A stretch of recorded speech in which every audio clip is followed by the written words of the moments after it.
এই একটা ক্লাসেই প্রবণতা, বিশ্লেষণী দক্ষতা থেকে শুরু করে মেডিকেল অ্যাডমিশনে যা যা লাগবে সব কিছু কভার হয়ে যাবে। ঠিক আছে, প্রথমে একটু বলে রাখি যে মেডিকেল অ্যাডমিশনে তোমাকে প্রবণতা বলছে, প্রবণতা বলতে আসলে মানসিক দক্ষতা বা আইকিউ আসলে বুঝায় না। তবে এরপরও আসলে সেফ থাকার জন্য অনেক সময় হচ্ছে যে আমরা একটু বিশ্লেষণী দক্ষতা বা একটু যদি মানসিক দক্ষতাগুলো যদি একটু দেখে রাখি, বাই এনি চান্স যদি পরীক্ষায় চলে আসে আমরা সেফ থাকতে পারবো। এই জন্য এই ছোট্ট একটা ক্লাস, বাট এই ক্লাসে ইনশাল্লাহ যা যা পড়াবো যদি ওই টাইপের প্রশ্ন দিয়ে থাকে এখান থেকে কমন আসবে, বুঝতে পারতেছো? আর প্রবণতা হচ্ছে এক প্রকারের অ্যাটিটিউড, অর্থাৎ তুমি কিভাবে হচ্ছে তোমাকে প্রশ্ন করবে যে ধরো হচ্ছে তুমি ডাক্তার হিসেবে রোগী সেবা করছো, তোমার হঠাৎ করে রোগী হচ্ছে খারাপ হয়ে গেল, এই অবস্থায় তোমার কি করা উচিত, এই টাইপের প্রশ্ন তুমি এমনিতেই অ্যান্সার অপশন দেখে তুমি অ্যান্সার দেখাইতে পারবা। ঠিক আছে, এর পাশাপাশি প্রবণতা মানে কখনোই, আমি আবারও বলতেছি, প্রবণতা মানে সরাসরি আইকিউ বা মানসিক দক্ষতা বুঝায় না। বিসিএস এ আলাদা করে বলা থাকে মানসিক দক্ষতা বা আইকিউ। ঠিক আছে, তারপরও বিশ্লেষণী ক্ষমতা বা এই সমস্ত জিনিসের টার্ম করে অনেক সময় দিয়ে দিতে পারে, এই জন্য আমরা সেফ থাকার জন্য ক্লাসটা দেখবো। ঠিক আছে, তো চলো, তো প্রথমেই আসো হচ্ছে কোনটি ছোট, এই চারটা অঙ্কের মধ্যে হচ্ছে কোনটা ছোট, এই টাইপের হচ্ছে প্রশ্ন দিয়ে দিতে পারে। ঠিক আছে, অনেকগুলো টাইপ আছে, এর মধ্যে অঙ্ক আছে, রক্তের সম্পর্কের কিছু জিনিস আছে। ঠিক আছে, তো চলো আমরা তাহলে একটু দেখি। তো এর মধ্যে প্রথমেই দেখো যে কোনটা ছোট কোনটা বড় এগুলা বলতে চাইছে। তাহলে দেখো একটা জিনিস আমি তোমাকে দেখায় দিই। আগে তুমি বলছে যে কোনটি ছোট এই চারটার মধ্যে, তাহলে তুমি একটু হিসাব করো যে চারটার মধ্যে আসলে কোনটা ছোট হবে। তাহলে তুমি একটু খেয়াল করো, এই চারটার মধ্যে তুমি যদি হিসাবটা একটু করো, প্রথমে দুইটা দুইটা করে নাও, এই দুইটার মধ্যে তুমি চিন্তা করো।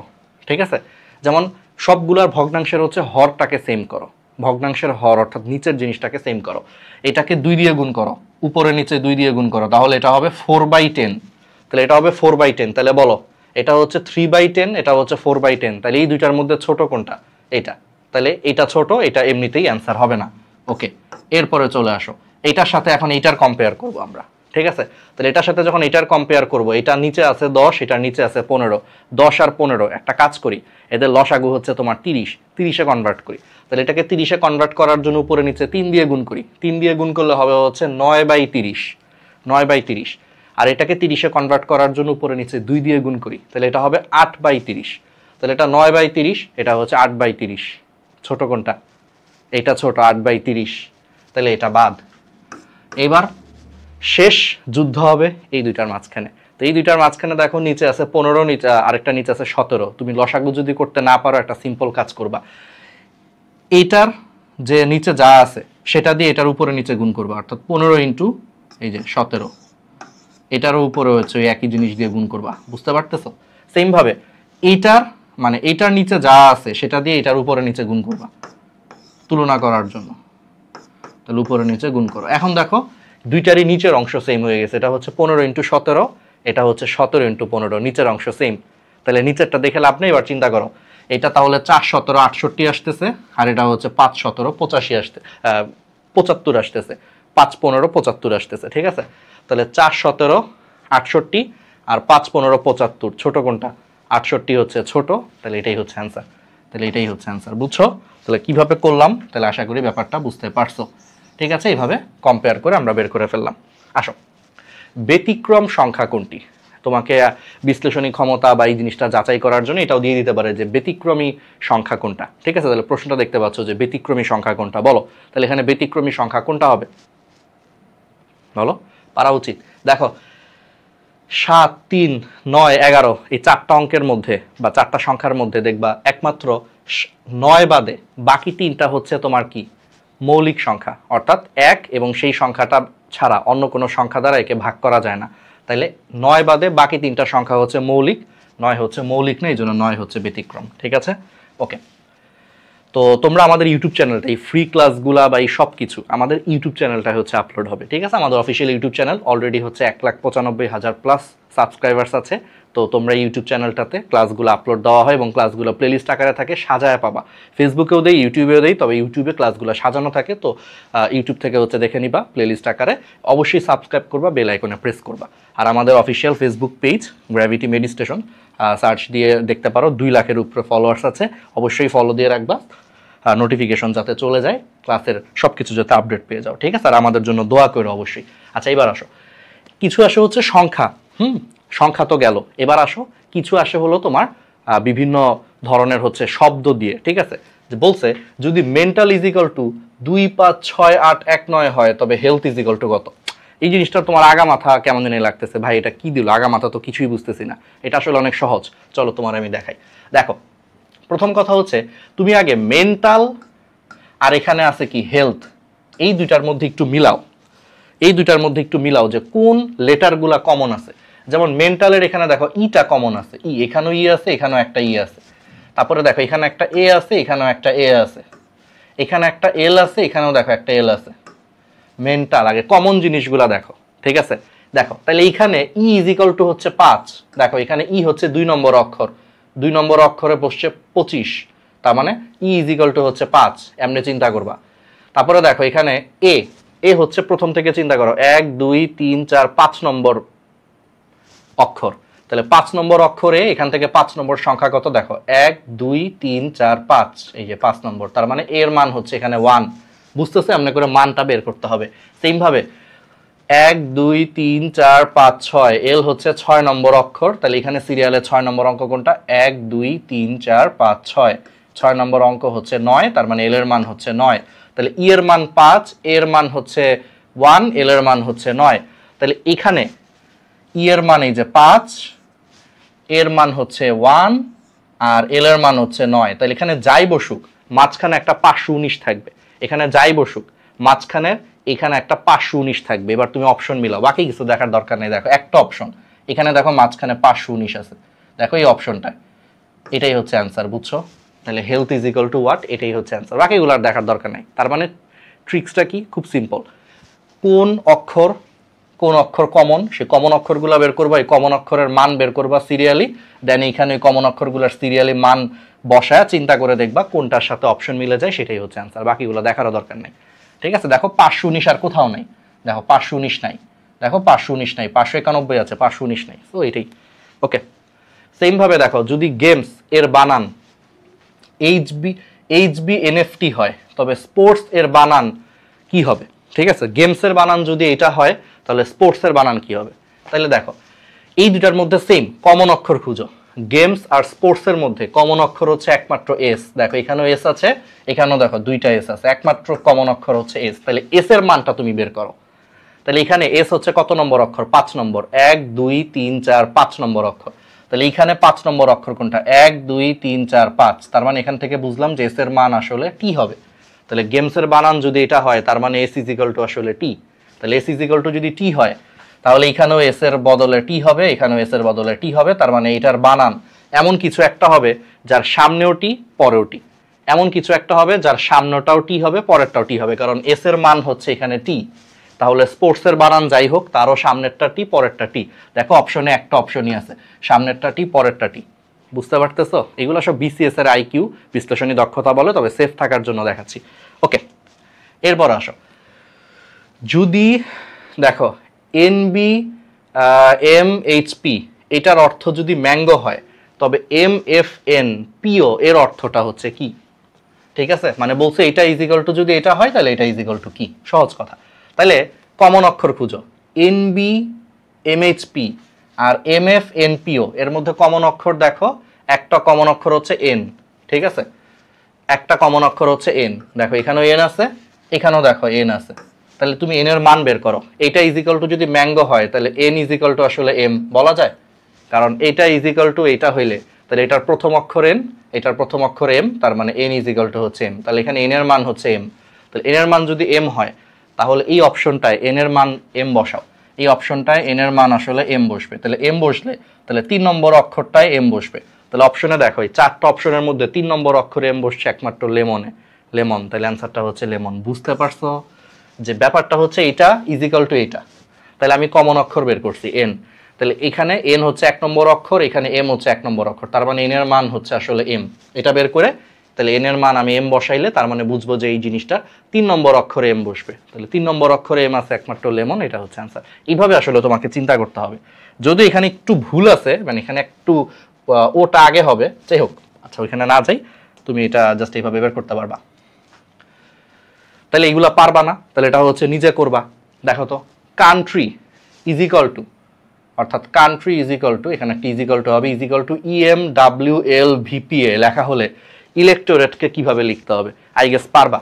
ইলেক্টোরেট এবং কান্ট্রির মধ্যে কমন অক্ষর কোনটা বলো তো? টি।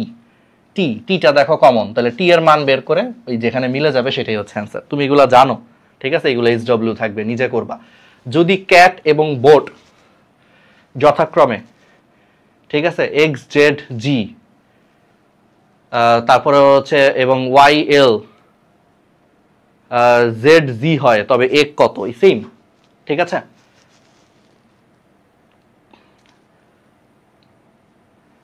আচ্ছা, এটা একটু তাও আমি তোমারে বলি। এখানে দেখো কোনো কমন অক্ষর নাই। ক্যাট ইজ ইকুয়াল টু এত, তাহলে দেখো ক্যাট ইজ ইকুয়াল টু হচ্ছে তোমার কত? XZG। তারপরে দেখো হচ্ছে এটা একটু আরেকটা type, BOT is equal to কত? দেখো YLZG বলছে, তাহলে এগ ইজ ইকুয়াল টু কত? সমস্যাটা হচ্ছে এগের সাথে এখানে কোনো কমন নাই। ক্যাটের মধ্যে কোনো ই নাই, জি নাই, বোটের মধ্যেও কোনো ইজি কিছুই নাই। তার মানে এখানে এগের সাথে এখানে কোনো কমন কিছু নাই। কমন কিছু না থাকলে তখন কেমনে বের করবা? তখন তোমাকে প্যাটার্নটা বুঝতে হবে, প্যাটার্ন, ঠিক আছে? তাহলে প্যাটার্নটা বুঝবা। তাহলে প্যাটার্নটা কি? দেখো, খুব সিম্পল, চিন্তা করো।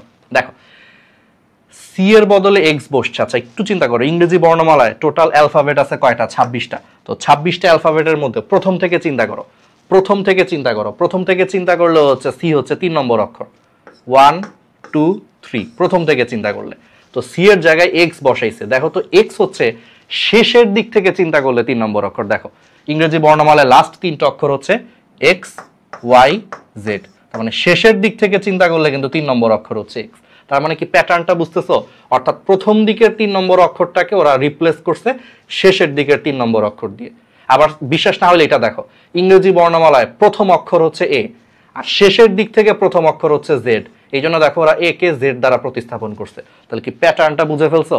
যে এটা যদি প্রথম দিকের 3 নম্বর অক্ষর হয়, এটারে লেখছে হচ্ছে শেষ দিকের 3 নম্বর অক্ষর দিয়ে। এটা যদি প্রথম অক্ষর হয়, এটারে দিছে হচ্ছে শেষ দিকের প্রথম অক্ষর জেড দিয়ে প্রতিস্থাপন করছে। তাহলে এই প্যাটার্ন অনুযায়ী চললে এগ ইজ ইকুয়াল টু কত হবে? বাকিটার দেখার দরকার নেই। যেমন এখানেও তুমি মিলাইতে পারো, ইংরেজি বর্ণমালায় হচ্ছে প্রথম থেকে 2 নম্বর অক্ষর হচ্ছে বি, আর ওয়াই হচ্ছে শেষ থেকে 2 নম্বর অক্ষর হচ্ছে ওয়াই। তাহলে বুঝছো এইভাবে রিপ্লেস করছে। এইগুলো, এটাও আরেকটা প্যাটার্ন। তাহলে এরকম করে এখন তুমি চিন্তা করো কি হবে এখানে, কি হবে, আশা করি তুমি বের করতে পারবা। তাহলে প্রথম থেকে হচ্ছে তোমার ই কত? তাহলে চিন্তা করো, প্রথম থেকে ই হচ্ছে 5 নম্বর অক্ষর, A B C D E, আর শেষ থেকে হচ্ছে কত? তাহলে চিন্তা করো, U V W X Y Z, ঠিক আছে? শেষের দিক থেকে চিন্তা করলে ভি, এটা হচ্ছে 5 নম্বর অক্ষর হচ্ছে ভি, ব্যাস। আর জিটা চিন্তা করো, A B C D E F G, তাহলে প্রথম থেকে চিন্তা করলে হচ্ছে 7 নম্বর অক্ষর। তাহলে শেষ থেকে 7 নম্বর অক্ষর কোনটা? এটা একটু বের করো, ইংরেজি বর্ণমালা একটু ঘাটাঘাটি করো। A B C D E F G H I J K L M N O P Q R S, ঠিক আছে, S T U V W X Y Z. তাহলে দেখো 4 5 6 7, 7 নম্বর, শেষের দিক থেকে 7 নম্বর যেটা। তাহলে A B C D E F G H I J K L M N O P Q R S T, শেষের থেকে 7 নম্বরটা হচ্ছে তোমার টি। বুঝছো? বুঝতে পারছো? তাহলে টি, তাহলে এটাও টি, এটাও টি, তাহলে ভি টি টি, ঠিক আছে? তাহলে ভি টি টি শেষের দিক থেকে 7 নম্বর অক্ষর, ঠিক আছে? ওকে, পারবা। যদি bread is equal to R B E D A হয়, তবে সঠিক কোনটি? মানে এখানে তাহলে সঠিক কোনটা? আচ্ছা, এখানে প্যাটার্নটা একটু তোমাকে ধরতে হবে। খেয়াল করো, এইখানের প্যাটার্নটা হচ্ছে এই 5টা, এখানে 5টা সংখ্যা, এখানেও 5টা সংখ্যা। দেখো, এর মধ্যে 3 নম্বরটা সেম রাখছে, এখানেও ই, এখানেও ই, এটাই কোনো চেঞ্জ হয় না। চেঞ্জটা হয়েছে দেখো এইটার মধ্যে, এখানে প্রথমে ছিল বিআর আর এখানে হচ্ছে আরবি, আবার লাস্টে ছিল এডি, এখানে হয়ে গেছে ডিএ। তার মানে আসলে প্রথম 2টা লেটার উল্টাপাল্টা করে দিছে, আর শেষ 2টা লেটার হচ্ছে উল্টাপাল্টা করে দিছে, আর মাঝখানেরটাকে সেম রাখছে। এই প্যাটার্ন এখানে। তাইলে সেম ভাবে চিন্তা করো যে প্রথম 2টাকে হচ্ছে তোমার কি বলে, ওরা সেম রাখছে, ঠিক আছে? প্রথম 2টাকে হচ্ছে তোমার সেম রাখছে, আর শেষ 2টাকে, মানে প্রথম 2টাকে উল্টাপাল্টা করে দিছে, শেষ 2টাকে উল্টাপাল্টা করে দিছে, মাঝখানটা সেম রাখছে। এরকম প্যাটার্নের কোনটা? এরকম প্যাটার্নের কোনটা আসলে, ঠিক আছে? তো এখন দেখতে হবে এরকম প্যাটার্নের আসলে কোনটা আছে। এরকম প্যাটার্ন তো এখানে নাই। আচ্ছা, ধরো এটা একটু এইভাবে চিন্তা করলে এটা ঠিক হইতো। ধরো এখানে টি আছে, এখানে এ আছে, তাইলে এটা অ্যান্সার হবে। কিভাবে হবে দেখো, চিট HCETA, দেখো এখানে 3 নম্বর অক্ষরটা সেম আছে ই, আর প্রথম দুইটা উল্টাপাল্টা হবে, তাহলে এইচ আগে আসবে সি পরে আসবে, এইচ আগে আসবে সি পরে, ঠিক আছে? আবার লাস্টে দুটো উল্টাপাল্টা হবে, টি আগে আসবে এ পরে যাবে। দেখো এই যে টি আগে আসছে এ পরে যাবে, তাহলে প্যাটার্নটা বুঝছো যে 5টার মধ্যে 3 নম্বরটা সেম থাকবে, প্রথম দুইটা এক্সচেঞ্জ হবে আর লাস্টের দুইটা হচ্ছে এক্সচেঞ্জ হবে। তাহলে এইভাবে চিন্তা করলে দেখো এই যে এই অপশনটা হচ্ছে তোমার ঠিক আছে, তাহলে এটাই হচ্ছে অ্যান্সার, ঠিক আছে? ওকে, যদি টেল ইজিক্যাল টু হচ্ছে লেট হয়, তবে ক্যাফে ইজিক্যাল টু কি হবে? আরেকটা দুর্দান্ত প্রশ্ন, তো চলো আমরা দেখি। আচ্ছা, এখানেও খুব সিম্পল, দেখো এখানে 4টা অক্ষর, এখানেও 4টা অক্ষর, ঠিক আছে? তাহলে এর মধ্যে দেখো এই যে লাস্টের যে অক্ষরটা, সেটাকে তারা কোনো চেঞ্জ করে নাই, লাস্টেরটা হচ্ছে সেম রাখছে, লাস্টেরটা কোনো চেঞ্জ হয় নাই। তাহলে লাস্টেরটা যদি চেঞ্জ না হয়, তাহলে বাকিটা কি হবে? দেখো, এবং 2 নম্বরটারও চেঞ্জ হয় না, দেখো 2 নম্বরটাও সেম, এখানেও এ এখানেও এ। তাহলে আসলে চেঞ্জ করছে কার মধ্যে জানো? 1 আর 3 এর মধ্যে। দেখো এই যে 1 নম্বরটা আর এই যে চেঞ্জ হয়েছে, দেখো টিটা এল এর জায়গায় গেছে, এলটা টি এর জায়গায় আসছে। দেখো 2 নম্বর আর 4 নম্বর অক্ষরের কোনো চেঞ্জ হয় নাই, টিটা এল এর জায়গায় গেছে আর এলটা টি এর জায়গায় আসছে, তার মানে 1 3 এর জায়গায় গেছে, 3 1 এর জায়গায় আসছে। ব্যাপারটা এরকম হয়েছে আসলে, আর কিছু না। তাহলে এখানেও সেম। তাহলে ক্যাফে ইজিক্যাল টু কত? তাহলে ক্যাফের দেখো 2 সেম থাকবে, 4 হচ্ছে সেম থাকবে। তাহলে কি চেঞ্জ হবে? সি যাবে এফ এর জায়গায়, কারণ তুমি বুঝছো 1 যাবে 3 এর জায়গায় আর 3 আসবে 1 এর জায়গায়, ব্যাস। তাহলে জিনিসটা ফেস হয়ে গেল, ফেস। তাহলে ক্যাফে ইজিক্যাল টু ফেস হবে, ঠিক আছে? বুঝছো? এই তো।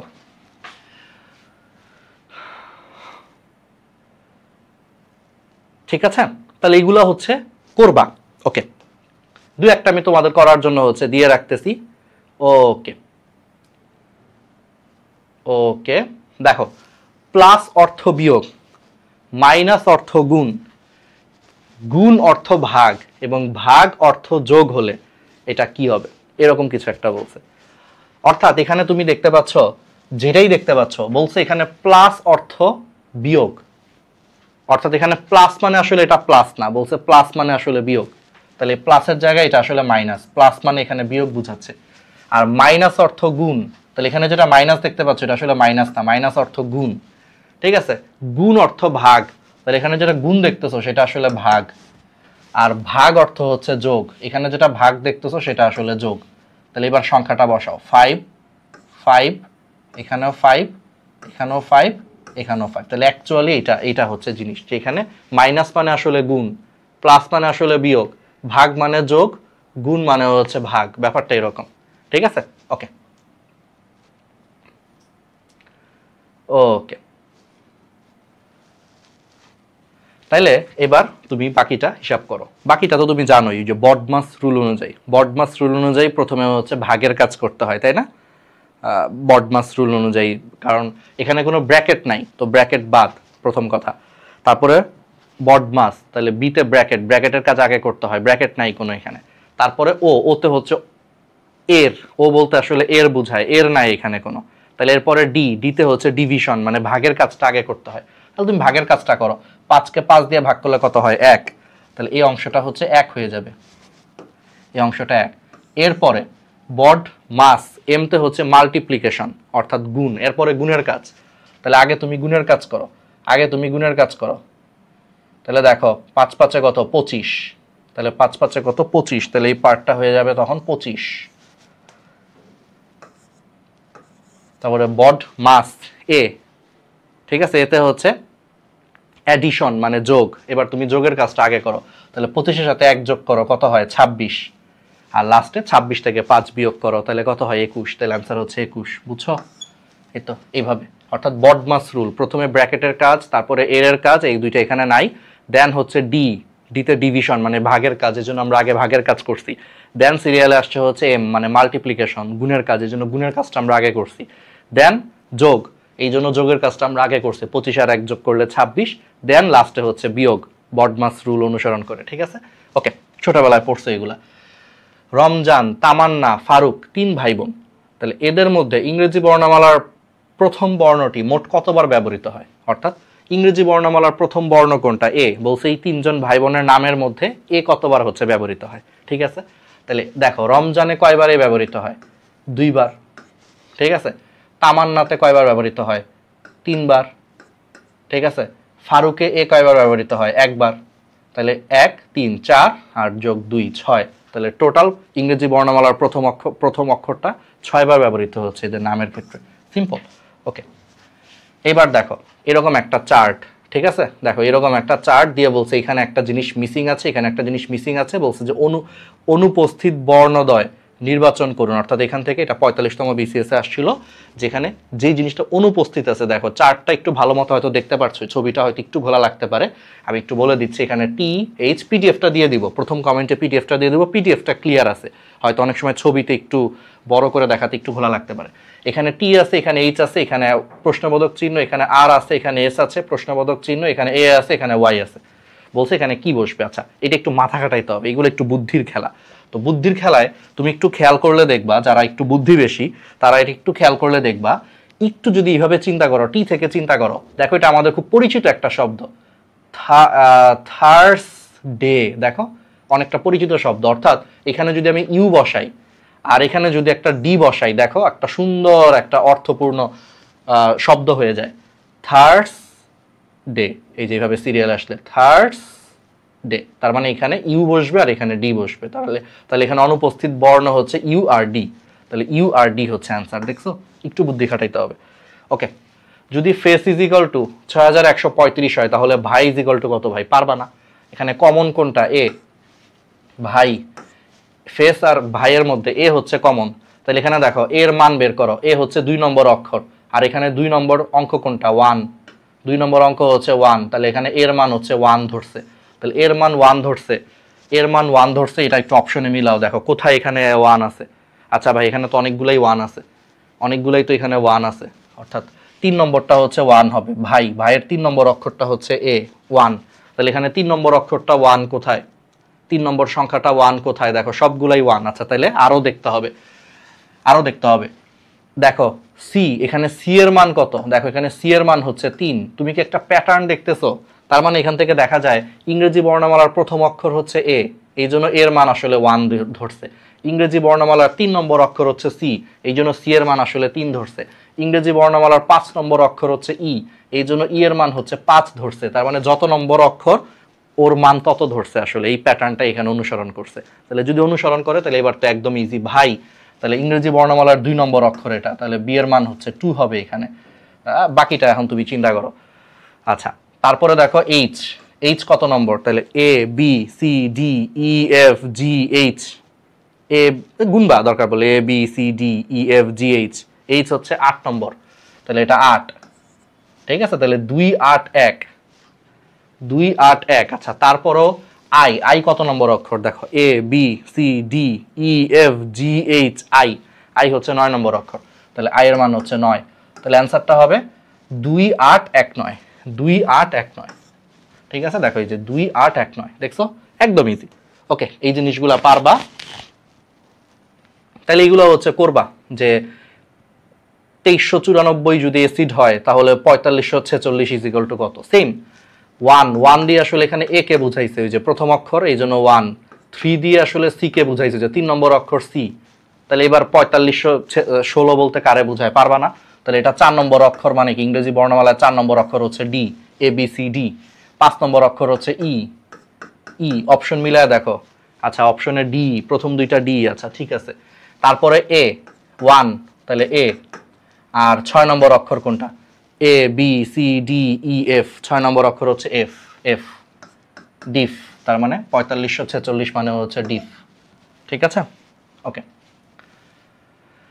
বলো, কোন গুচ্ছের বর্ণগুলোকে ভিন্নভাবে সাজিয়ে একটি অর্থপূর্ণ শব্দ গঠন সম্ভব? দেখো এখানে একটা বাংলা একটা শব্দ দিয়ে বলছে, এখানে কাকে ভিন্নভাবে সাজাইলে আসলে তুমি একটা অর্থপূর্ণ একটা শব্দ পাবা। দেখো প্রথমটাকে একটু যদি ভিন্নভাবে সাজাও, দেখো প্রাপ্তি শিকার। দেখছো, একটু মাথা খাটাইতে হবে এগুলা। ওকে, তারপরে দেখো নিচের অক্ষরগুলো দিয়ে অর্থবোধক শব্দ তৈরি করুন। অক্ষরগুলো হচ্ছে যে লতু নির্পুন, ঠিক আছে, এটার কোনো অর্থ নাই, কিন্তু দেখো একটু সাজাইলে দেখো নো নির পুতুল, দেখো ননির পুতুল, ননির পুতুল একটু সাজাইলে কিন্তু পাওয়া যায় ননির পুতুল, যেটা একটা বাগধারা। এর মানে কি, যে অল্প পরিশ্রমেই মানে কাহিল হয়ে যায়, ননির পুতুল পরিশ্রমই করতে পারে না যে, ঠিক আছে। ওকে, নিচের এলোমেলো শব্দগুলো সঠিকভাবে সাজালে একটি অর্থপূর্ণ বাক্য গঠিত হবে। বলছে উক্ত বাক্যের শেষ শব্দের শেষ বর্ণটি হচ্ছে কি। তাহলে এখানে আগে সাজাইতে বলছে এটাকে, ঠিক আছে। তাহলে একটা বাক্য তৈরি করতে বলছে আগে। তাহলে blew wind the strong away a ship, কিছুই হলো না, কিন্তু এটাকে যদি সাজাও তাহলে দেখবা the strong wind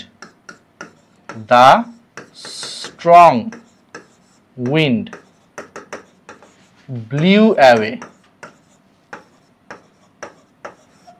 a ship, সাজাইলাম, তাহলে the strong wind blew away a sheep.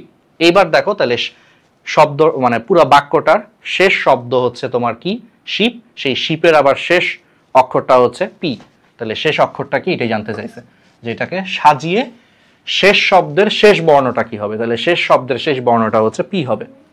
বীজ, দেখো বীজ চারা গাছ হইলে ডিম কি হবে, একটু বুদ্ধি খাটাও। বীজ যদি চারা গাছ হয় তাহলে ডিম কি হবে, একটু চিন্তা করে এদের মধ্যে কি সম্পর্ক আছে। দেখো বীজ থেকে চারা গাছ হয়, তাইলে বলো ডিম ফুটে মুরগির ছানা বের হয়, ডিম ফুটে মুরগির ছানা বের হয়, কেউ আবার অমলেট দাগাও না যে ডিম থেকে অমলেট পাওয়া যায় না, একটু বুদ্ধি চিন্তা করো। বীজ থেকে চারা গাছ হচ্ছে, তাহলে চারা গাছ কি, গাছের ছোটবেলা, গাছ যখন ছোট অবস্থা থাকে এটা চারা গাছ বলে। সেম ভাবে তাহলে ডিম থেকে যখন বাচ্চা ফুটে ওটাকে মুরগির ছানা বলে। মুরগি কেন হইল না, মুরগি হচ্ছে বড় হয়ে মুরগি হয়, যেমন বীজ থেকে প্রথমে চারা গাছ হয়, তারপরে চারা গাছ থেকে বড় গাছ হয়, সেম। তাহলে এইভাবেই ডিম থেকে প্রথমে মুরগির ছানা, দেন সেখান থেকে বড় মুরগি। তো যেহেতু বীজ থেকে চারা গাছ বলছে, তাহলে এখানেও ডিম থেকে মুরগির ছানাটাই সঠিক মিলবে আর কি, ভাবের সাথে মিলবে। ওকে, স্বাধীন যদি নির্ভয় হয় তাহলে সংশয় মানে কি। আচ্ছা, জিনিসটা হচ্ছে কেউ যদি স্বাধীন থাকে, সে নির্ভয় থাকে, সে কারো অধীন না, সে স্বাধীন নির্ভয়, তার মধ্যে কোনো ভয় থাকে না। আর যদি কারোর মধ্যে সংশয় থাকে, তার মধ্যে দ্বিধা কাজ করে, ধরো তোমার মধ্যে অনেক সংশয় অ্যাডমিশন নিয়ে, তাহলে দ্বিধা কাজ করবে যে চান্স পাবো কি পাবো না। তাহলে বুঝছো, কারোর মধ্যে সংশয় থাকলে দ্বিধা চলে আসে, তাহলে সংশয়ের সাথে দ্বিধা সম্পর্ক ঠিক যেরকম হচ্ছে তোমার স্বাধীনের সাথে নির্ভয়ের সম্পর্ক। জাতীয় সংসদের সাথে আদালতের যেরূপ সম্পর্ক, ঔষধ কারখানার সাথে নিচের কোনটির সম্পর্ক। আচ্ছা, জাতীয় সংসদের সাথে আদালতের কিরকম সম্পর্ক একটু বলি। জাতীয় সংসদ থেকে আইন প্রণয়ন করা হয়, কিন্তু সেই আইনগুলা আদালতের রায়ের মাধ্যমে কিন্তু বাস্তবায়ন হয়। তাহলে সংসদ থেকে আইন দিচ্ছে, কিন্তু সেই আইনগুলা আদালতের রায়ের মাধ্যমে বাস্তবায়ন হচ্ছে, সম্পর্কটা এরকম। তাহলে সেইভাবে ওষুধ কারখানায় ওষুধ তৈরি করতেছে, কিন্তু এই ওষুধগুলা আলটিমেটলি প্রয়োগ করতেছে কারা, ডাক্তাররা। ওষুধ কারখানা থেকে কি সরাসরি কি রোগীর কাছে ওষুধ দেয় না, ওষুধ কারখানাগুলো ওষুধ তৈরি করতেছে, কিন্তু একজন রোগী সেই ওষুধগুলা কখন খাবে বা সেই ওষুধগুলাকে প্রয়োগ করতেছে ডাক্তাররা বলে দিচ্ছে এই ওষুধটা তুমি এখন খাবা। ঠিক যেরকম জাতীয় সংসদ আইন তৈরি করতেছে, কিন্তু সেই আইনের কার্যকর করতেছে হচ্ছে আদালত। ঠিক সেম ভাবে হচ্ছে ওষুধ কারখানা থেকে ওষুধ তৈরি হচ্ছে, কিন্তু সেই ওষুধগুলা কখন খাবে কি খাবে এটা সবকিছু নির্ধারণ করে দিচ্ছে ডাক্তাররা। তাহলে সম্পর্কটা হচ্ছে এরকম আর কি। তাহলে ওষুধ কারখানার সাথে সম্পর্ক হচ্ছে ডাক্তারের। ওকে, সূচের সাথে, তাহলে সুতার যে সম্পর্ক ক্যামেরার সাথে কার, তাহলে কি সম্পর্ক দেখো, খুবই সিম্পল। সূচ মানে সুই, সুইয়ের সাথে সুই কাজ করতে গেলে, অর্থাৎ সুই দিয়ে কোনো কাজ করতে গেলে সুতা লাগবে, সুতা ছাড়া কখনো সুই দিয়ে সেলাই করা যায় না। তাহলে সুই দিয়ে সেলাই করতে গেলে যেরকম সুতা লাগবে, ক্যামেরা দিয়ে তোমাকে ছবি তুলতে গেলে অবশ্যই ফিল্ম লাগবে। এখন অনেকে বলতে পারো যে ভাই লেন্সও তো লাগে ক্যামেরার মধ্যে লেন্স না থাকলেও মানে অনেক সময় হয়, কিন্তু মানে এটা একটু প্রাচীন ক্যামেরার কথা চিন্তা করো, ঠিক আছে। প্রাচীন ক্যামেরাতে হচ্ছে ফিল্ম থাকতো, ফিল্মটা খুব ইম্পর্টেন্ট। অর্থাৎ এটা একটু অনেক আগের বিসিএস এর প্রশ্ন, ওই সময় আসলে ডিজিটাল ক্যামেরা আসে, আজকে থেকে 20-30 বছর আগের প্রশ্ন, আমি আগেই বলে রাখি। তখন আসলে হচ্ছে এই অত্যাধুনিক টেন্সের আবিষ্কার, এতগুলা মানে লেন্স ছিল, বাট তখন ফিল্মটাকে বেশি প্রাধান্য দেওয়া হইতো। তো প্রশ্নটা ওই আমলের প্রশ্ন, এই জন্য এইভাবে তুমি চিন্তা করো যে সূচ বা সুই দিয়ে কোনো কাজ করতে গেলে যেমন হচ্ছে তোমার সুতা লাগে, এরকম ক্যামেরা দিয়ে ছবি তুলতে গেলে ক্যামেরার মধ্যে ফিল্ম থাকতে হয়। আদিম আমলের ক্যামেরাতে ফিল্ম ছিল অলওয়েজ, ঠিক আছে, ওইভাবে। ওকে, রাজার সাথে দরবারের যে সম্পর্ক, বিচারকের সাথে তাহলে কি সম্পর্ক? দেখো, রাজার দরবার, আচ্ছা, রাজা যখন বিচার করত, ঠিক আছে, তখন সে তার দরবারে বিচার করত। ঠিক সেম ভাবে বিচারক বিচার করে হচ্ছে এজলাসে বসে। তাহলে এবার বুঝছো, রাজা দরবারে বসে বিচার করত, আর বিচারক হচ্ছে এজলাসে বসে বিচার করত। তাহলে বিচারকের সাথে সম্পর্ক হবে এজলাসের। অনুরূপভাবে যদি চিন্তা করো, চেহারার সাথে অভিব্যক্তির যে সম্পর্ক, আকাশের সাথে হচ্ছে কোনটার সম্পর্ক? দেখো, এটা খুব সিম্পল। কোন একটা মানুষের চেহারা দেখেই তার অভিব্যক্তি বলে দেওয়া যায়। ধরো একজন এরকম দেখলেই বোঝা যায় যে তার মনটা খারাপ, তাই না? তাহলে চেহারা দেখলে তার মনটা কি, মানে কেমন তার অবস্থা সেটা বোঝা যায়। তাহলে চেহারা দেখলে যেমন অভিব্যক্তি বোঝা যায়, ঠিক সেম ভাবে আকাশ দেখলেই আবহাওয়া সম্পর্কে ধারণা পাওয়া যায়। দেখলা যে আকাশে প্রচুর মেঘ, বুঝলা যে আজকে বৃষ্টি হইতে পারে। তাহলে চেহারা দেখলে যেমন অভিব্যক্তি বোঝা যায়, আকাশ দেখলে এরকম আবহাওয়া সম্পর্কে ধারণা পাওয়া যায়। ওকে, রুলিং, কিং, তাহলে লার্নিং কি হবে? আচ্ছা দেখো, কিং কি? রাজা, রাজার কাজ কি? রাজত্ব করা। আর তাহলে কার কাজ হচ্ছে শিখানো। লার্নিং মানে কি? শিক্ষণ, শিখানো। এই যে আমি তোমাকে শিখাচ্ছি, এই যে আমি তোমার এখন এই মুহূর্তে কি করতেছি? শিখাচ্ছি। তাহলে আমি কি? টিচার। তাহলে টিচারের কাজ হচ্ছে শিখানো, বুঝছো? রাজার কাজ হচ্ছে যেরকম রুল করা, মানে রাজত্ব করা, টিচারের কাজ হচ্ছে তো এমনি তোমাদেরকে শিখানো, ঠিক আছে, লার্নিং। তাহলে এটা টিচারের সাথে যাবে। যেহেতু ব্যক্তি, এখন অনেকে বলতে পারে ভাই স্কুলেও তো শিখানো হয়, স্কুল হলো না কেন? তোমাকে বুঝতে হবে কিং হচ্ছে কি? ব্যক্তি। তাহলে একজন ব্যক্তির সাথে রুলিং এর সম্পর্ক, তাহলে এখানেও একজন ব্যক্তি বসবে। অনুরূপ জিনিস বসাইতে হবে, কথাটা কি বুঝছো? ওকে, অনুরূপ জিনিস বসাইতে হবে, যে রাজা একজন ব্যক্তি, তাহলে এখানেও একজন ব্যক্তি বসবে। এই জন্য স্কুল বসবে না, এখানে বুক হবে না, কিছুই হবে না, টিচার, শিক্ষকের কাজ হচ্ছে শিখানো। ওকে, প্রক্টরের সাথে সুপারভাইজারের যে সম্পর্ক, দেন এটা একটু কঠিন, একটু হালকা করে তোমাকে বলে রাখি। প্রক্টর যেমন প্রক্টরের কাজ হচ্ছে সবকিছু দেখাশোনা করা, সুপারভাইজ করা। ঠিক সেম ভাবে প্রডিগালের কাজ হচ্ছে স্কুহার্ডার। প্রডিগাল মানে হচ্ছে অপব্যয়ী, যে প্রচুর খরচ করে, ওর কাজই হচ্ছে খরচ করা। আমার কথাটা বুঝছো? এটা একটু কঠিন আর কি, এটা ইংলিশের আসলে ভোকাবুলারি থাকলে হচ্ছে পারবা। তো জাস্ট দেখাইলাম, তারপর একবার আসছে তো, কারণ যদি কোনো কারণে প্রশ্ন এই টাইপের দিয়ে দেয়, অনেক সময় দিয়ে দিতে পারে। টেবিল ক্লথের সাথে টেবিলের যে সম্পর্ক, তাহলে এইখানে কার সাথে তার কি সম্পর্ক এটা জানতে চাইছে। টেবিল ক্লথ কি? টেবিল ঢেকে রাখার হচ্ছে কাপড়। তাহলে টেবিল ঢেকে রাখার কাপড় দিয়ে হচ্ছে টেবিলকে ঢেকে রাখে। ঠিক সেম ভাবে শীট, এই শীট মানে কিন্তু চাদর। এই শীট মানে কাগজের শীট অথবা চাদর। চাদর দিয়ে ম্যাট্রেস মানে কি? তোষক। চাদর দিয়ে হচ্ছে তোষককে ঢেকে রাখে, সেম সম্পর্ক, বুঝছো? টেবিল ক্লথ দিয়ে যেমন টেবিলকে ঢেকে রাখে, শীট মানে কি? চাদর। চাদর দিয়ে হচ্ছে ম্যাট্রেসকে হচ্ছে ঢেকে রাখে। ওকে, বার্ড, ফিদার, তাহলে ফিশের সাথে কি সম্পর্ক? ফিদার মানে কি? পালক। পাখির সারা দেহ, তাহলে পালক দ্বারা আবৃত। তাহলে ঠিক তেমনি ভাবে মাছের সারা দেহ কি দ্বারা আবৃত? আইস দ্বারা আবৃত। আইসকে ইংলিশে কি বলে? স্কেল। আইসকে ইংলিশে স্কেল বলে। তাহলে মাছের সাথে এটা স্কেলের সম্পর্ক হবে, ঠিক আছে? কোনটি ব্যতিক্রম বলছে? বলছে যে এখানে হচ্ছে কোনটি ব্যতিক্রম। একটু কঠিন, এটা একটু কঠিন, প্র্যাকটিস করবে। এরকম কিছু কিছু সংখ্যা দিলে একটু মাথা খাটাইতে হবে। আমি একটু বলে দেই, প্রথমে কিছুক্ষণ চিন্তা করো। এখানে সম্পর্কটা হচ্ছে, দেখো, 125কে আমরা হচ্ছে 5 কিউব আকারে লিখতে পারি, 512কে আমরা হচ্ছে 8 কিউব আকারে লিখতে পারি, ঠিক আছে? বুঝতে পারতেছো? ওকে, 343কে আমরা ওইরকম হচ্ছে তোমার 7 কিউব আকারে হচ্ছে লিখতে পারি। করে দেখো তাও, হ্যাঁ হ্যাঁ, এটা হচ্ছে 8 কিউব।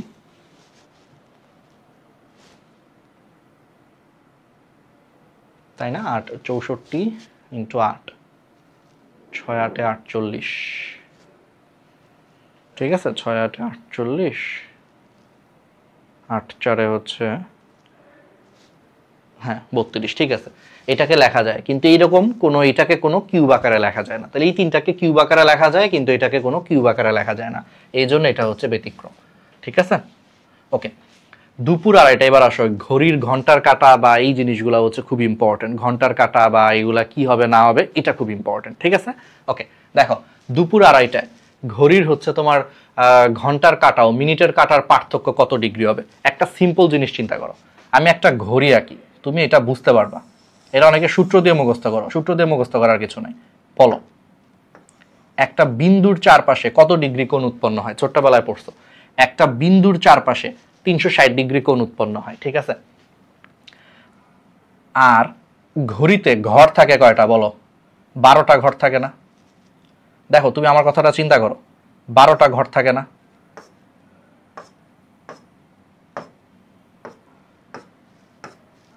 দেখো মোটামুটি ঘর থাকে কয়টা? 12টা। আমার একটু এখানে আঁকাটা একটু আর একটু সুন্দর হইতে পারতো, আর একটু স্পেস দেওয়া উচিত ছিল। ধরো এই যে এরকম ঘর থাকে কয়টা? 12টা। তাহলে দেখো এই 12টা ঘর মিলা 360 ডিগ্রি কোণ, কারণ দেখো একটা বিন্দুর চারপাশে টোটাল কত ডিগ্রি কোণ উৎপন্ন হয়? 360 ডিগ্রি।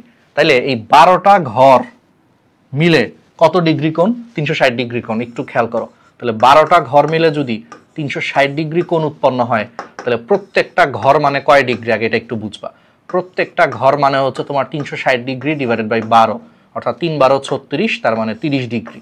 তার মানে ঘড়ির ক্ষেত্রে প্রত্যেকটা ঘর মানে হচ্ছে 30 ডিগ্রি কোণ উৎপন্ন করে প্রত্যেকটা ঘর। ঠিক আছে, এইবার তুমি আমারে বলো আড়াইটা মানে কি? আড়াইটা মানে হচ্ছে 2টা 30। এটা একটু জানতে হবে।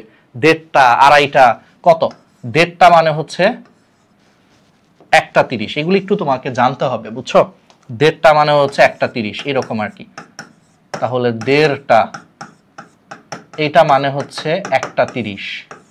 আড়াইটা মানে হচ্ছে 2টা 30। তাহলে 2টা 30 বাজে কখন বাজে বলো? মিনিটের কাঁটা থাকে হচ্ছে 6-এর ঘরে, এই যে 6-এর ঘরে। আর এটা হচ্ছে 2 আর এটা হচ্ছে 3। তাহলে আড়াইটা মানে 2টা 30, আড়াইটা মানে 2টা 30। তাহলে ঘন্টার কাঁটা থাকবে হচ্ছে তোমার কোথায় বলো? 2 আর 3-এর ঠিক মাঝখানে থাকবে। আড়াইটা অর্ধেক, তাহলে ঘন্টার কাঁটা থাকবে হচ্ছে 2 আর 3-এর মাঝখানে। আর মিনিটের কাঁটা থাকবে হচ্ছে তোমার কোথায়? মিনিটের কাঁটা থাকবে হচ্ছে তোমার 6-এর ঘরে।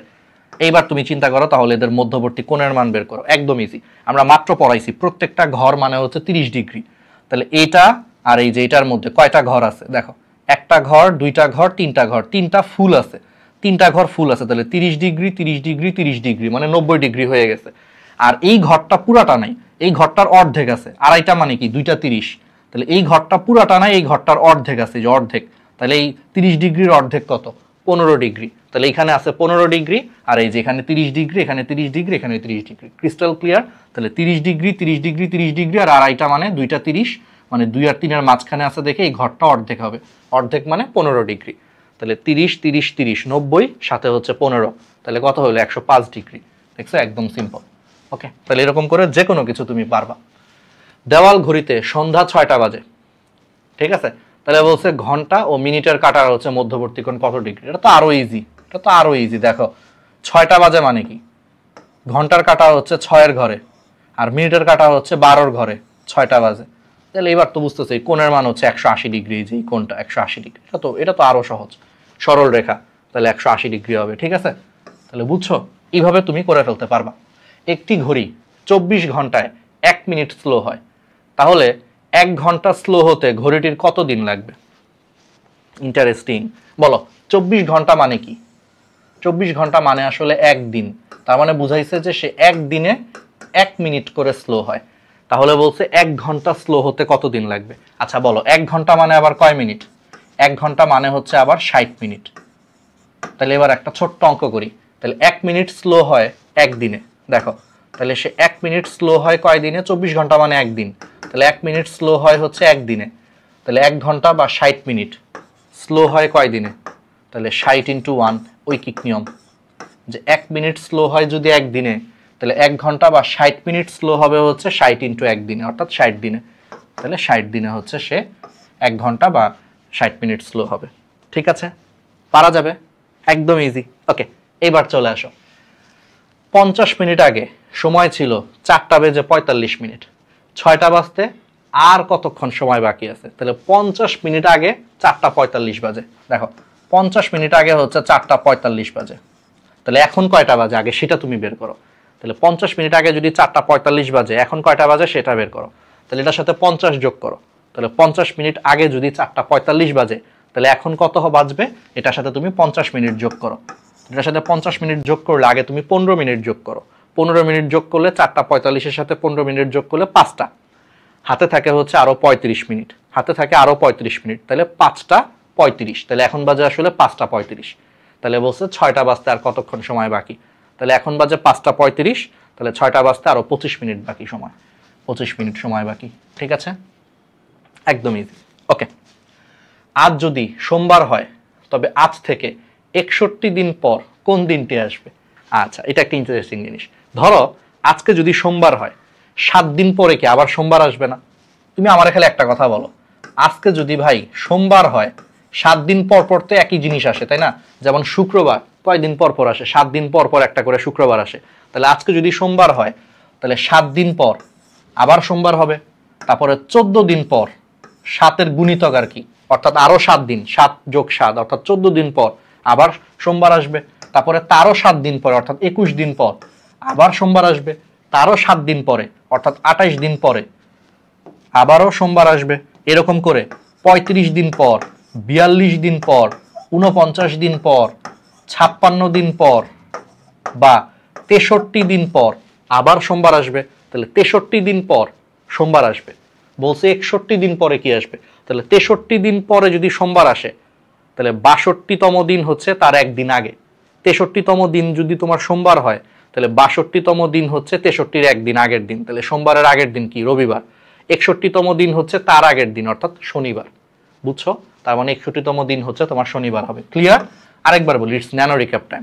দেখো 7 দিন পর পর সেম জিনিস আসে, তাই না? যে 7 দিন পর পর শুক্রবার আসে। তাহলে আজকে যদি সোমবার হয়, 7 দিন পরে আরেকটা সোমবার, তারও 7 দিন পরে অর্থাৎ টোটাল 14 দিন পরে আরেকটা সোমবার, তারও 7 দিন পরে অর্থাৎ 21 দিন পরে আরেকটা সোমবার। এরকম করে 28 দিন, 35 দিন, 42 দিন, 49 দিন, 56 দিন, 63 দিন পর পর সোমবার আসবে। তাহলে 63 দিন পরে যদি সোমবার আসে, তাহলে 62তম দিনে অর্থাৎ সোমবারের আগের দিন হচ্ছে রবিবার। 61তম দিনে অর্থাৎ তার আগের দিন হচ্ছে শনিবার। তাহলে অ্যান্সার হচ্ছে শনিবার। ঠিক আছে? ওকে। যদি গতকালের 3 দিন আগে রবিবার হয়ে থাকে, তাহলে আগামীকালের হচ্ছে তোমার 2 দিন পরে কি বার হবে? একদম সিম্পল। গতকাল ধরো যাই হোক, তার 3 দিন আগে রবিবার যদি হয়, অপশন মিলাও, এটার সাথে আসলে অপশন মিলাইতে হবে। ধরো গতকালের 3 দিন আগে, তাহলে গতকালের 3 দিন আগে মানে আসলে 4 দিন আগে। আমার কথাটা কি বুঝছো? এটা কি বুঝতেছো?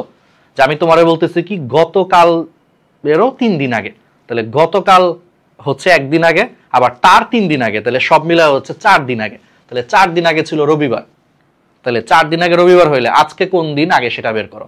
তাহলে 4 দিন আগে রবিবার হইলে তার পরের দিন হচ্ছে সোমবার, তার পরের দিন মঙ্গলবার, তার পরের দিন বুধবার, তার পরের দিন হচ্ছে বৃহস্পতিবার, মানে আজকে হচ্ছে বৃহস্পতিবার। বুঝছো? গতকালের 3 দিন আগে মানে আলটিমেটলি 4 দিন আগে। তাহলে 4 দিন আগে যদি রবিবার হয়, তাহলে আজকে কোন দিন আগে বের করো।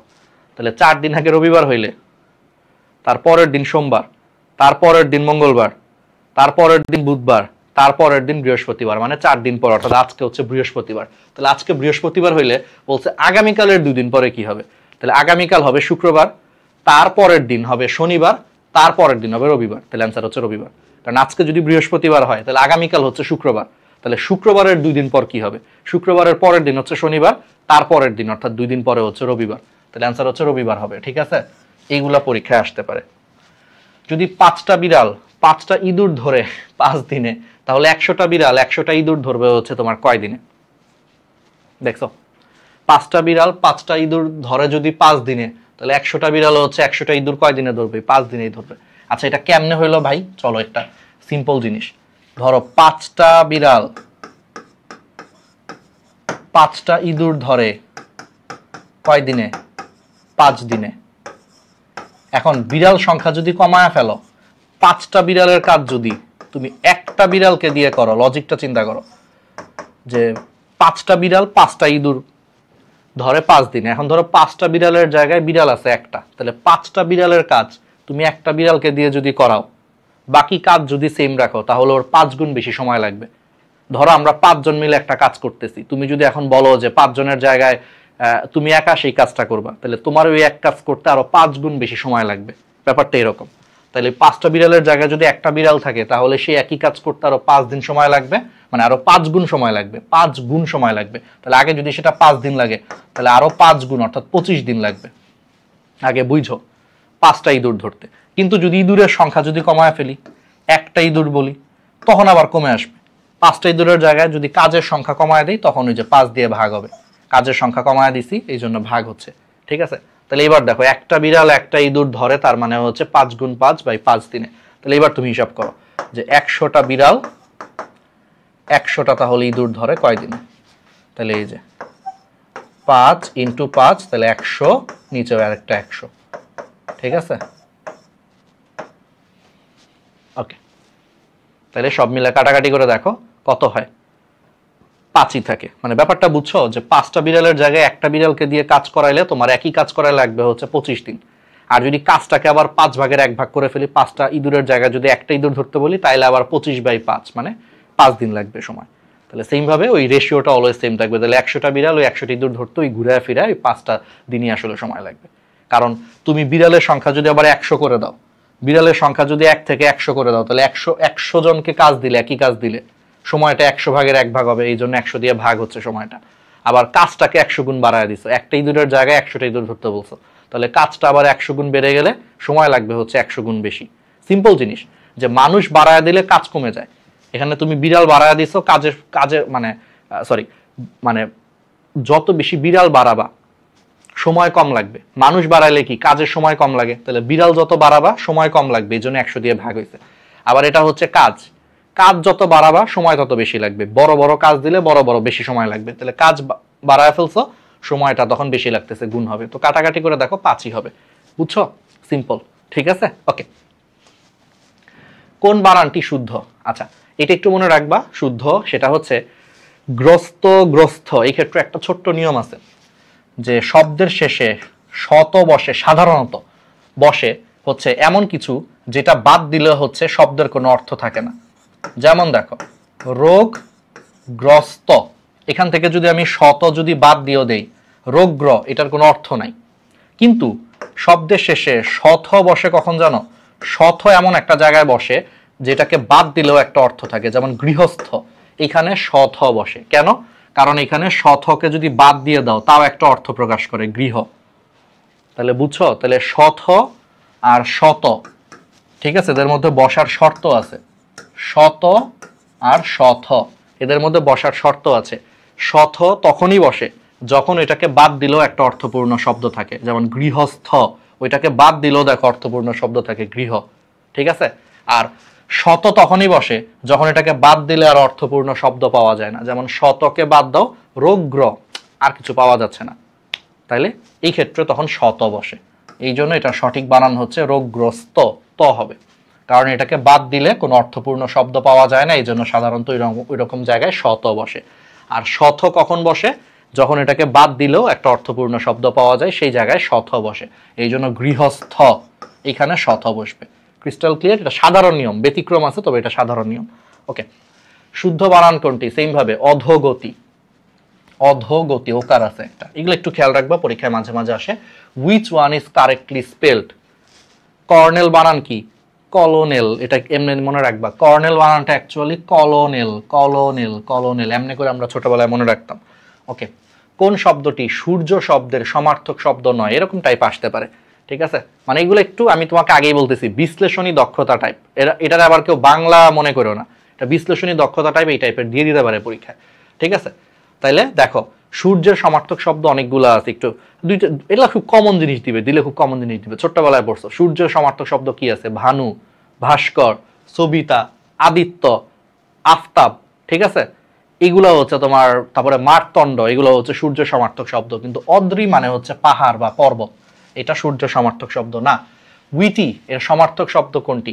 ঠিক আছে, এগুলো কিন্তু আইকিউ হিসেবে দিয়ে দিতে পারে। তো এগুলো হচ্ছে তোমার কি? ক্লেভার। উইটি মানে বুদ্ধি, মানে ক্লেভার বা চালাক বোঝায়, ঠিক আছে? এগুলো একটু দেখবা। আয়নায়, এই যে আয়নায় প্রতিবিম্ব কেমনে কি দেখা যায়, এটা খুব ইম্পর্টেন্ট। আয়নায় একটা জিনিসের প্রতিবিম্ব কিরকম কি দেখা যায় সেটা খুব ইম্পর্টেন্ট। আয়না, আচ্ছা এটা একটু দেখো। আচ্ছা আয়না কি তোমাকে দেখাই। ধরো আমি এক্স্যাক্টলি এইভাবে হচ্ছে জিনিসটাকে লিখি, বলছে এই জিনিসটার আয়নায় প্রতিবিম্বটা কিভাবে দেখা যাবে।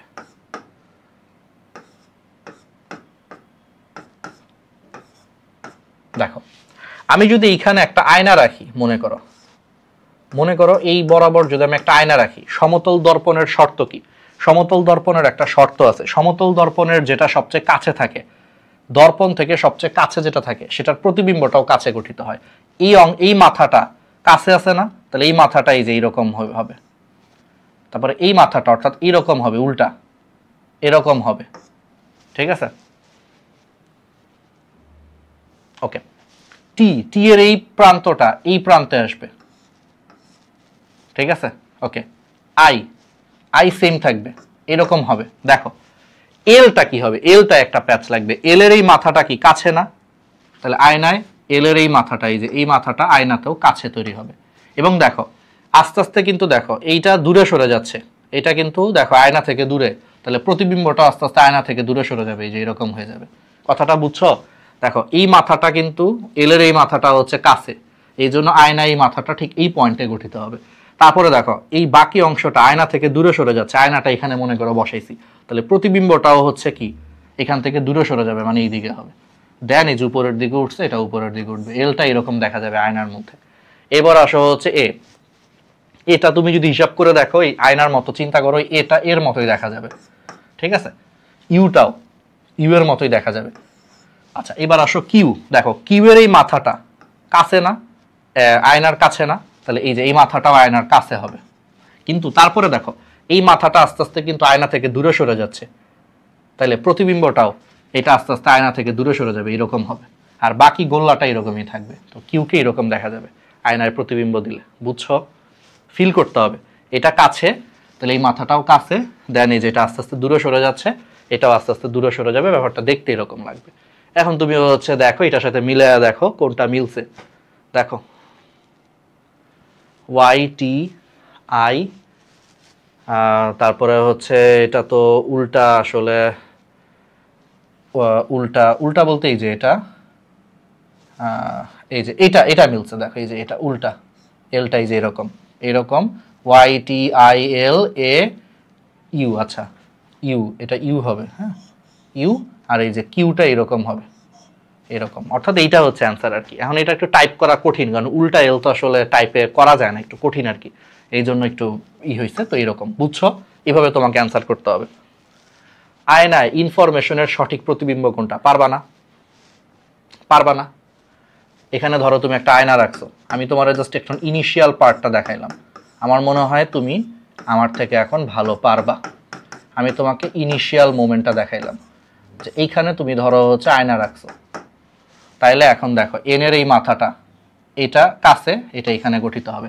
দেন দেখো এই যে এই পয়েন্টটা আস্তে আস্তে কি দূরে সরে যাচ্ছে, তাহলে প্রতিবিম্ব এই পয়েন্টটা আস্তে আস্তে দূরে সরে যাবে। দেন আবার এই যে নিচের দিকে নামছে, এরকম এনটাকে এরকম দেখা যাবে। বুঝছো? এরকম করে তুমি মিলায়া দেখো, ওটা যেমনে ছিল ওইরকমই দেখা যাবে, আইটাও অমনি দেখা যাবে, তুমি করে দেখো টিটাও এরকমই দেখা যাবে, এটাও এরকমই দেখা যাবে, এমটাও এরকমই দেখা যাবে, একই জিনিস দেখা যাবে ঘুরে ফিরে। আরটা কিরকম দেখা যাবে তুমি একটু চিন্তা করো, আর এর এই মাথাটা সবচেয়ে কাছে, তাহলে এখানে আর এর এই মাথাটা সবচেয়ে কাছে হবে। দেন দেখো আস্তে আস্তে এই মাথাটা দূরে সরে গেছে, তাহলে এই মাথাটাও দূরে সরে যাবে।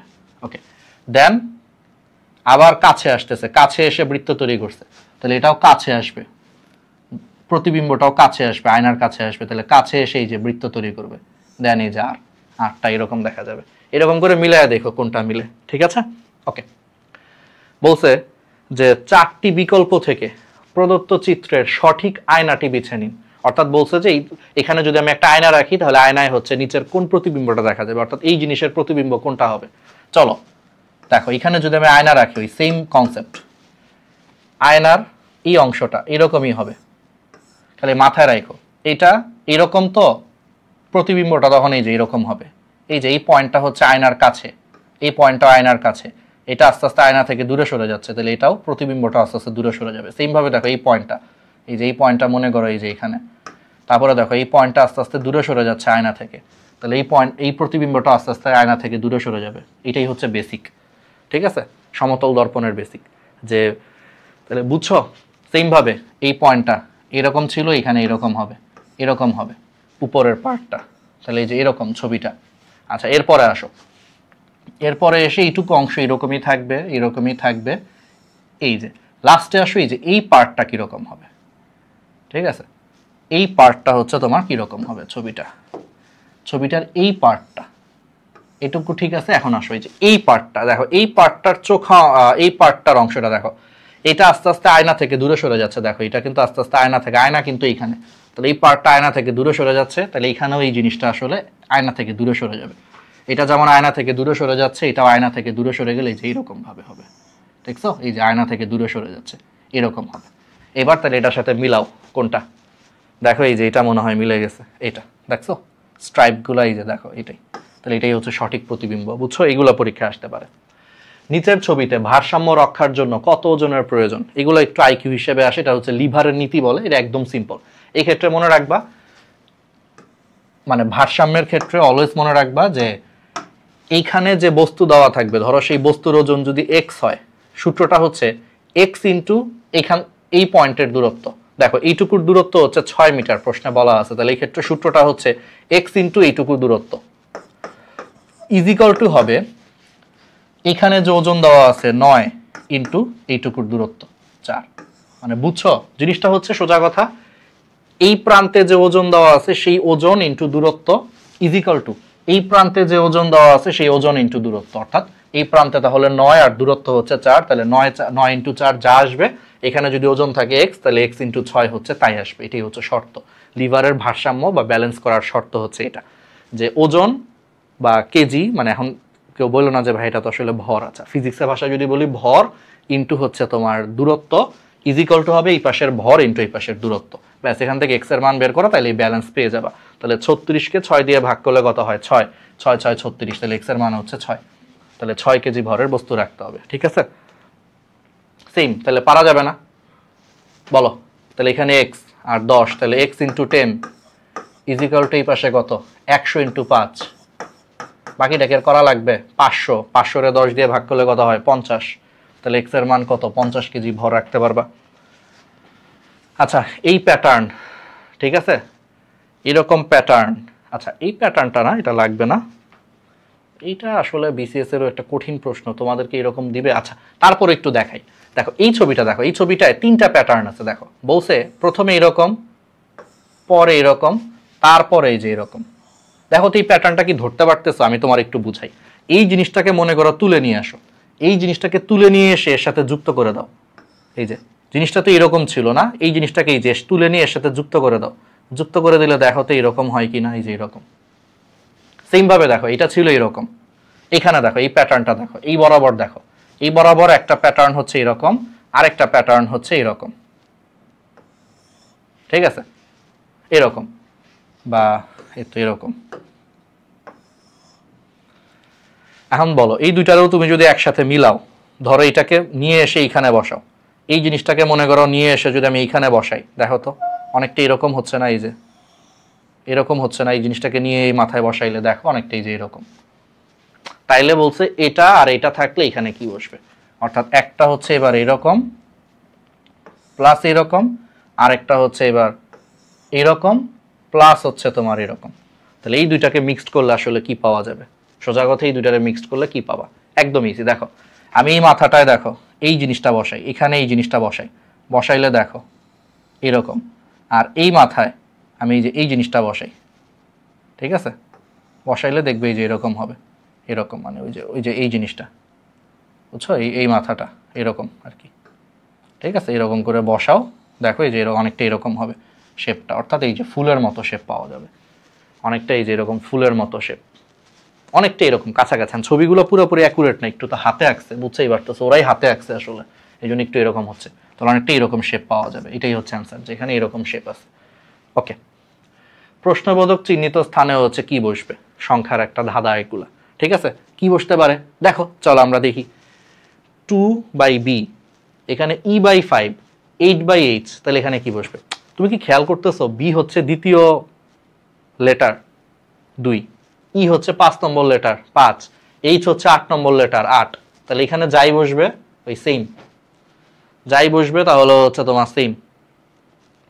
আর সিরিয়ালটা খেয়াল করো, 2 এর পরে বসছে 5, 5 এর পরে বসছে 8, প্যাটার্ন খেয়াল করতেছো, 2 তারপরে 5 তারপরে 8, 3 করে বাড়তেছে, 3 করে যদি বাড়ে তাহলে এখানে বসবে আসলে 11, এখানে বসবে 11 সংখ্যা হিসেবে বসবে এখানে 11, আর তাহলে আর এখানে কি বসবে, ইংরেজি বর্ণমালার কত নম্বর অক্ষর হচ্ছে 11, এবার চিন্তা করো, A B C D E F G H I J K, K হচ্ছে 11, তাহলে এটার অ্যান্সার হবে k/11, সিম্পল, 2 5 8 11, ঠিক আছে।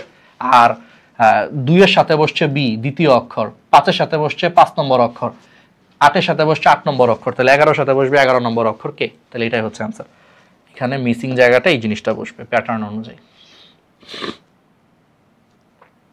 এটা খেয়াল করো, বলছে এখানে প্রশ্নবোধক স্থানে কত বসবে, এখানে একদম ইজি। দেখো 10 4 40 প্যাটার্ন খেয়াল করো, 5 4 20, তাহলে 4 গুণ করে পাওয়া যাচ্ছে 10 4 40, 5 4 20, তাহলে 4 গুণ করো, 4 15 কত 60, তাহলে এখানে আসলে 60 বসা উচিত। দেখছো, এটা এগুলো হচ্ছে প্যাটার্ন আর কি, তোমাকে এটা বুঝতে হবে। হ্যাঁ, শূন্য স্থানের সঠিক অঙ্কটা কত, এটা একটু জটিল প্রশ্ন, তারপর আমি তোমার একটু বলে দিই।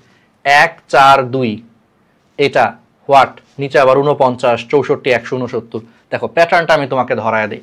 একের সাথে এই কলামে একের সাথে 4 যোগ করো কত হয় 5, 5 এর সাথে 2 যোগ করো কত হয় 7, 7 কে স্কয়ার করলে 49 পাওয়া যায়।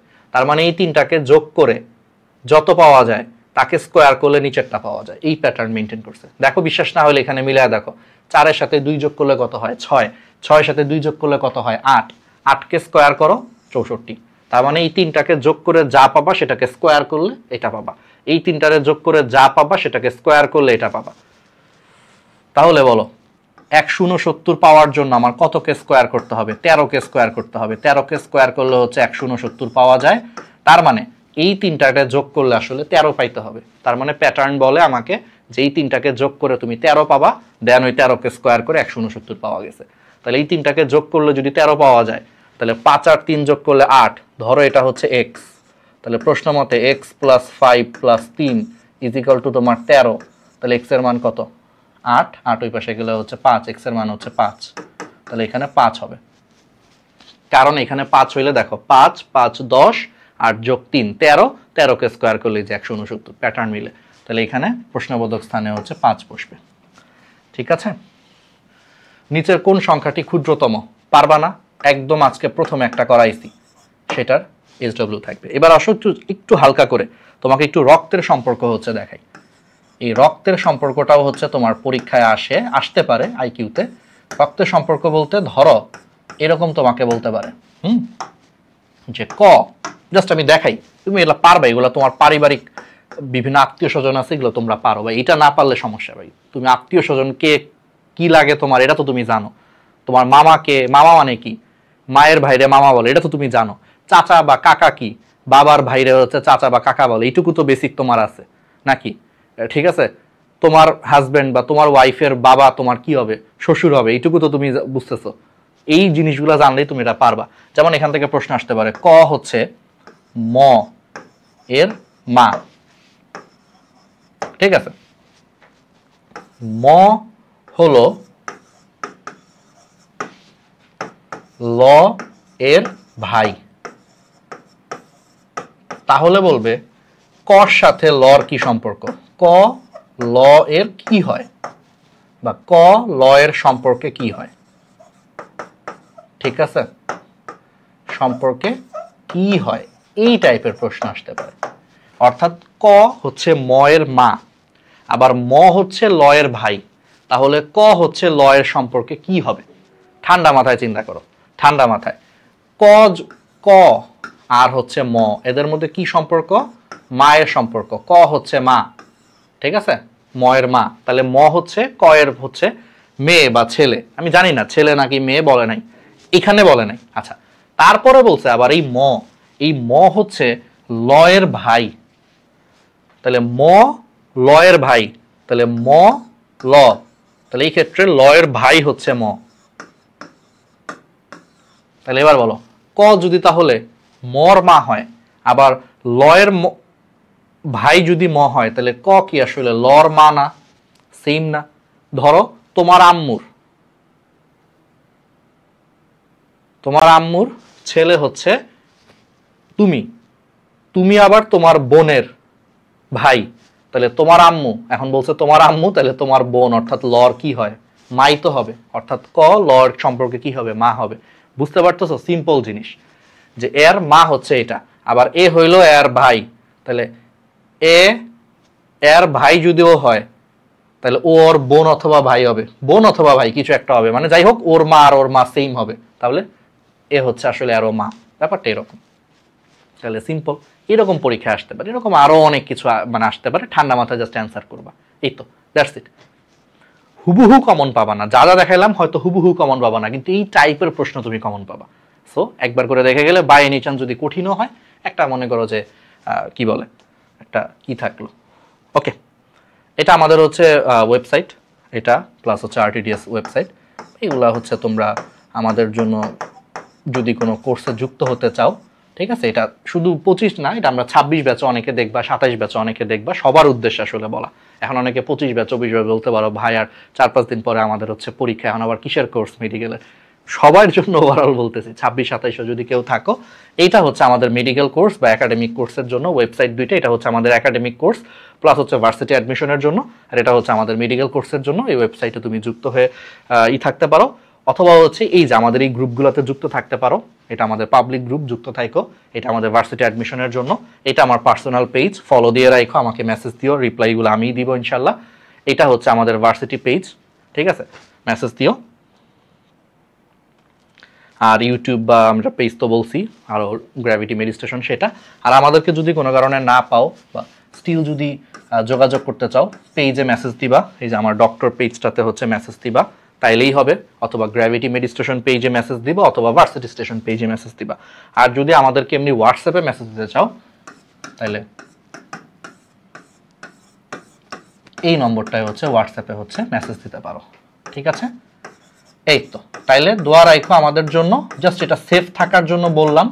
এই ক্লাসটা আসলে সেফ থাকার জন্য, যে মানবিক গুণাবলী তো আরেক জিনিস, প্রবণতাও হচ্ছে আরেক জিনিস, কিন্তু অনেক সময় প্রবণতার নামে বাই এনি চান্স যদি বিশ্লেষণী ক্ষমতা বা মানসিক দক্ষতার এই টাইপের দিয়ে দেয়, একটু দেখায় দিলাম সবকিছু, সবগুলা টাইপ, রক্তের সম্পর্ক দেখাইলাম, সংখ্যার কিছু জিনিস দেখাইলাম, বর্ণ লেটারের কিছু ধাঁধা দেখাইলাম, তারপরে হচ্ছে তোমার বেশ কিছু মিসিং ওয়ার্ড, মিসিং অক্ষর কিভাবে বের করতে হয় সেগুলো দেখাইলাম, আয়নার রিফ্লেকশনগুলো দেখাইলাম, ঘড়ি দেখাইলাম, দিন তারিখগুলো দেখাইলাম। এই টাইপগুলো একটু দেখে যেতে পারো, বাই এনি চান্স যদি দিয়ে দেয় সেফ থাকার জন্য, ঠিক আছে।